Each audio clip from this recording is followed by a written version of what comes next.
बिस्मिल्लाहिर्रहमानिर्रहीम। अस्सलाम वालेकुम। मोहम्मद उस्मान ऑफिशियल के साथ आपकी खिदमत में हाजिर हूँ। और वीडियो शुरू करने से पहले एक बार फिर आपसे दरख्वास्त कि अगर अभी तक आपने इस चैनल को सब्सक्राइब नहीं किया तो ज़रूर कर लीजिए, ताकि ताज़ा तरीन अपडेट आपको वक्त पर मिलते रहें। तो जनाब, आज का मौजू ये है कि जनाब बिल आखिर पाकिस्तान तहरीक इंसाफ के सीनियर लीडरशिप के खिलाफ जो है वो कार्रवाइयाँ शुरू कर दी गई हैं। इमरान खान साहब की जानिब से असम्बलियों को तोड़ने का अमल एक बड़ी गलती करार दिया जा रहा है, जो इमरान खान साहब के जो करीबी लोग हैं उनकी जानिब से। और इमरान खान साहब की ये पॉलिसी कि एक दो बड़े सूबों की हुकूमतें खुद उन्होंने तोड़ के और अपने आप को गैर महफूज बना लिया। आने वाले दिनों में कौन कौन गिरफ्तार होने जा रहा है और क्या वाकई मौजूदा हुकूमत इमरान खान साहब को भी गिरफ्तार करना चाहती है, इस वीडियो में आपको तफसील से बताएंगे कि मंसूबा है क्या, कि किस तरीके से पाकिस्तान तहरीक इंसाफ का जोर तोड़ने के लिए ये तमाम चीजें की जा रही हैं। तो जनाब बढ़ते हैं जी। आज की बड़ी खबर थी फवाद चौधरी साहब की अलग सुबह गिरफ्तारी।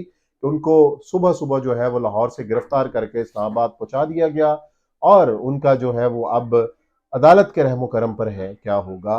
लेकिन जो रद्द अमल दिया है पाकिस्तान तहरीक इंसाफ ने फवाद चौधरी साहब की गिरफ्तारी पर, वो बड़ा बेमिसाल है।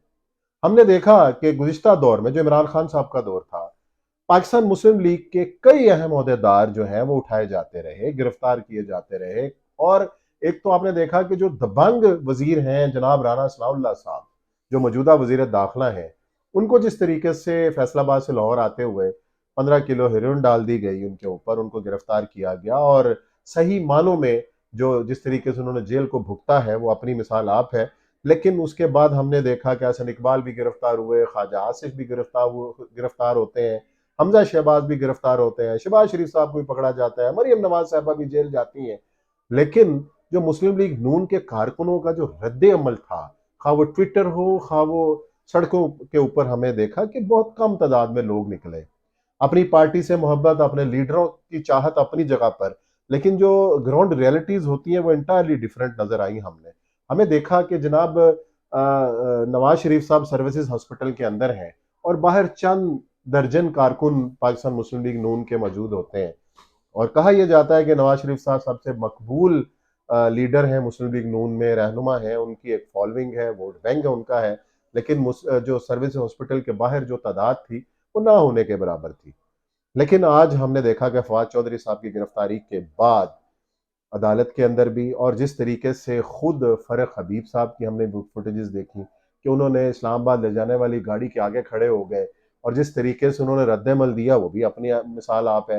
और ट्विटर के ऊपर जिस तरीके से ट्रेंड्स बनाए जा रहे हैं, और अब इस्लामाबाद कचहरी के जो मनाजर हमने देखे, तो बहुत बड़ी तादाद तो नहीं थी पाकिस्तान तहरीक इंसाफ के कारकुनों की, लेकिन बहरहाल एक साइजेबल तादाद जरूर थी कि जिसने आवाज उठाई। और अभी भी टॉप ट्रेंड चला हुआ है और मीडिया के अंदर भी जो शोर शराबा नजर आ रहा है वो भी आपने देखा। मंसूबा है क्या? फवाद चौधरी साहब के बाद अब किसकी बारी है? इमरान खान साहब ने तो खुली ऑफर की है कि आओ मुझे पकड़ लो, जेल में डाल दो। वो तो हर जेल में जाने के लिए तैयार है, लेकिन क्या वो जेल बर्दाश्त कर सकते हैं? ये एक वो सवाल है कि जिसका जवाब जो है उनके जो नाकदीन है वो ये देते हैं कि इमरान खान साहब ने मुशर्रफ दौर में चंद दिन की जेल काटी जो उनसे बर्दाश्त नहीं हुई। तो क्या अब वो अपने आप को इस तरह तैयार कर चुके हैं कि अगर उनको गिरफ्तार किया जाता है तो उम्र के इस हिस्से में वो सख्तियां बर्दाश्त कर पाए? ये एक सवाल है जिसका जवाब तो खुद इमरान खान साहब ने देना है। लेकिन बहरहाल शिकंजा जो है वो कसा जा रहा है। और नए वजीर आला पंजाब, निगरान वजीर आला पंजाब जनाब मोहसिन नकवी साहब के ऊपर तनकीद भी की जा रही है। और जिस तरीके से इमरान खान साहब ने गुज़िश्ता 4 रोज से उनको आड़े हाथों लिया है और पूरी की पूरी रजीम चेंज का जिम्मेदार उनको करार दिया, और इसके ऊपर भी इमरान खान साहब के इन बयान पर सवाल उठाया जाने लगा है कि अगर बात अब मोहसिन नकवी साहब पर आ गई रजीम चेंज की, तो फिर इमरान खान साहब को अपने गलती को मान लेना चाहिए, अपनी शिकस्त तस्लीम कर लेनी चाहिए।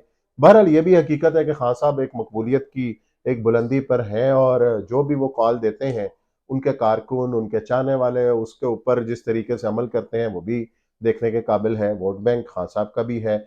और ये जो निगरान दौर अगर तूल पकड़ जाता है, जिसका कि खदशा है इमरान खान साहब को, और इसीलिए बार बार वो गवर्नर साहबान से तारीखें मांग रहे हैं कि जनाब इलेक्शन की तारीख का ऐलान करो, और वो दबाव भी बढ़ा रहे हैं। आज सदर मुमलिकत लाहौर आए, गवर्नर साहब से मुलाकात भी की, इमरान खान साहब से भी मिले। जो मंसूबा ये लग रहा है कि जो निगरान हुकूमतें जो है ये तूल पकड़ेंगी, इसके पीछे क्या सदाकत है? تو اس کے پیچھے ایک سب سے بڑا ثبوت یہ جو ہے وہ ہے مردم شماری کا ایک نوٹیفیکیشن نکلنا، اور اس کے مطابق یہ ہے کہ جنہوں نے مردم شماری کا کام شروع کر دیا ہے، مردم شماری ہوگی، اس کے نتائج آئیں گے، اس کے نتائج کے بعد پھر حلقہ بندیاں اس کی بیس کے اوپر ہوں گی، اور حلقہ بندیوں کے اوپر بھی اعتراضات آئیں گے، جوابی اعتراضات ہوں گے ان کو ریٹیفائی کیا جائے گا، پھر فائنل حلقہ بندیاں ہوں گی، اور پھر انتخابات کا عمل شروع ہوگا۔ گورنر کے پی کے نے تو کہہ دیا کہ جناب جب تک صوبے میں امن نہیں ہوتا ہم انتخابات نہیں کرا سکتے۔ ان حالات میں کون سیاسی لیڈر ہے جو کے پی میں نکلے اور وہاں پہ جا کے اپنی انتخابی مہم چلائے؟ تو لہٰذا پہلے امن کا قیام اولین ترجیح ہے۔ دوسرا یہ نوٹیفیکیشن آ گیا کہ جی مردم شماری سب سے پہلے ہوگی، مردم شماری کے نتائج آئیں گے، پھر آگے کام چلے گا۔